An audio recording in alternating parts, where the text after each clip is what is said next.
What is the situational approach? It is the method where students are put in authentic learning situations where they are encouraged and motivated to get immersed in acting or identifying an activity. Where does the situational approach come from? Who made it? So, this approach was developed by British linguist Harold Palmer. He applied his linguist teachings between the years of the 1930s and the 1960s.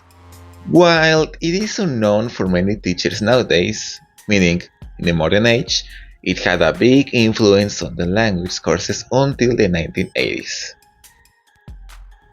Alright, how about we see some examples of the situational approach? Next up, I'm gonna show you 3 examples. First, the teacher introduces new words in various situations and gives students many opportunities to connect these words with their meanings. Second, teachers might ask questions about the situation and use repetition to create meaningful classroom scenarios. And third, can be used to present the language in a real context. Here is an example of the last one. A very straightforward way of using the situational approach is to use it to teach students how to act in certain situations. For example, a supermarket. To teach them how to ask for a price, for a product, if something's missing, if they want a specific brand, a specific product. For example, if you are looking for a specific type of apple, a specific type of sauce, or if you're in a foreign country, you don't really know how to use the product, or the payment options, stuff like that. A very important part of the situational approach is roleplay. Teachers may put students in roleplay situations to act as a specific character, a specific role, a specific scene, and many others.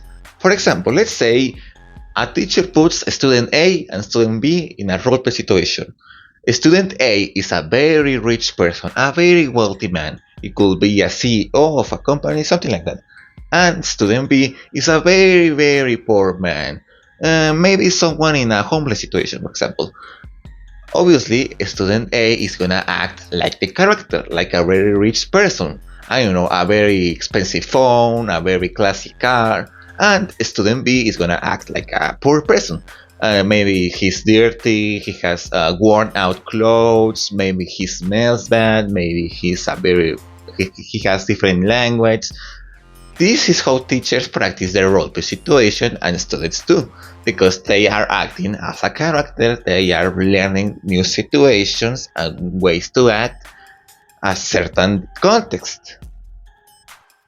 Okay, we've seen a lot of examples of the situational approach, but are there important facts we need to consider? Yes, they are. First, learning is based around the everyday activities, as we've seen before. Second, the knowledge is acquired by situation and is transferred to similar ones. For example, you can use the grocery store experience to buy clothes, to buy sneakers, to buy video games, similar stuff, buying stuff. And last, it is the result of a social process that involves perception, ways of thinking, and interactions between students and problem solving. Problem solving in the way that you maybe have the tools or the ways to help someone to buy something, or even emergencies, You never know what could happen.